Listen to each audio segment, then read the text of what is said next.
आज हम सरकार के अंगों के बारे में पढ़ेंगे। पिछली क्लास में हमने स्टूडेंट्स सरकार का एक अंग पढ़ा था, सिर्फ कार्यपालिका। सरकार के 3 अंग हैं। सबसे पहला अंग है विधानपालिका, दूसरा अंग है हमारा कार्यपालिका, तीसरा अंग है हमारा न्यायपालिका।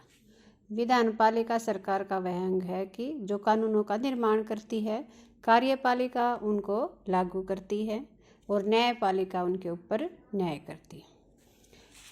विधानपालिका, कार्यपालिका और न्यायपालिका, इनके भी आगे 2 भाग हैं, क्योंकि हमारा देश कैसा है, संघात्मक शासन प्रणाली है। पहला है केंद्रीय कार्यपालिका, दूसरा है हमारा राज्य कार्यपालिका। केंद्रीय कार्यपालिका में कौन है हमारा, राष्ट्रपति, उपराष्ट्रपति और मंत्रिपरिषद, जिसमें कि प्रधानमंत्री भी शामिल है। राज्य की कार्यपालिका में हमारा है राज्यपाल, मुख्यमंत्री और मंत्रिपरिषद।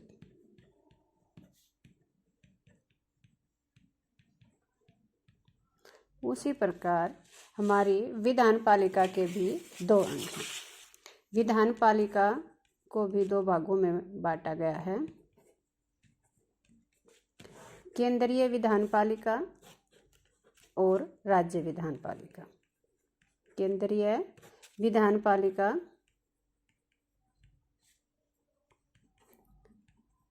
और राज्य विधानमंडल भी कह सकते हैं इसको, राज्य विधानमंडल। केंद्रीय विधानपालिका में कौन है हमारी, संसद। संसद में लोकसभा, राज्यसभा प्लस राज्यसभा और राष्ट्रपति।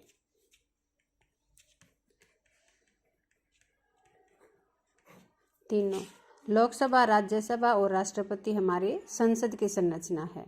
राष्ट्रपति ना लोकसभा का सदस्य है ना ही राज्यसभा का, पर वो क्या है, हमारी संसद का सदस्य है।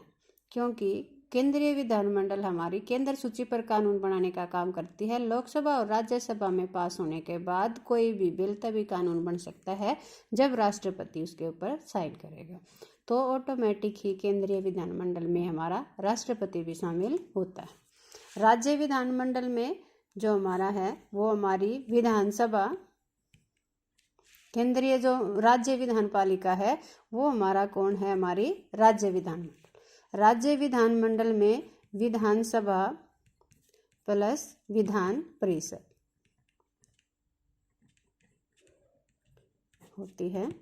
विधानसभा हमारी ऐसी स्टेट जहाँ पर सभी जगह पर विधानसभा है, पर विधान परिषद केवल अभी वर्तमान में 6 स्टेट्स हैं, 6 राज्य हैं जहाँ पर विधान परिषद भी पाई जाती है। बाकी सभी स्टेट्स में 22 स्टेट ऐसी हैं जहाँ पर हमारे सिर्फ विधानसभा है। उसके बाद हम पहले विधानसभा की बात करते हैं। केंद्रीय विधानपालिका हमारी संसद है। संसद के 2 सदन हैं, लोकसभा और राज्यसभा। लोकसभा और राज्यसभा में हम कंपैरिजन करके स्टडी करते हैं। लोकसभा में सदस्यों की संख्या अधिक से अधिक हो सकती है 552, और राज्यसभा में अधिकतम संख्या हो सकती है 250। 250 में से 12 सदस्य तो राष्ट्रपति के द्वारा मनोनीत किए जाते हैं और 238 सदस्यों का चुनाव किया जाता है अप्रत्यक्ष चुनाव प्रणाली द्वारा। राष्ट्रपति लोकसभा में भी 2 सदस्य मनोनीत कर सकता है और 550 सदस्यों के लिए चुनाव किया जाता है। 2 सदस्य लोकसभा में एंग्लो इंडियन सदस्य हैं जिनको राष्ट्रपति हमारे लोकसभा में मनोनीत कर सकता है, और 12 सदस्य राज्यसभा में उन सदस्यों को मनोनीत किया जा सकता है जो कि किसी भी क्षेत्र में उत्कृष्ट या प्रसिद्ध व्यक्ति हैं। लोकसभा हमारा कैसा सदन है, अस्थायी, जबकि राज्यसभा हमारा स्थायी सदन है। लोकसभा का कार्यकाल है 5 वर्ष और राज्यसभा का कार्यकाल है 6 वर्ष।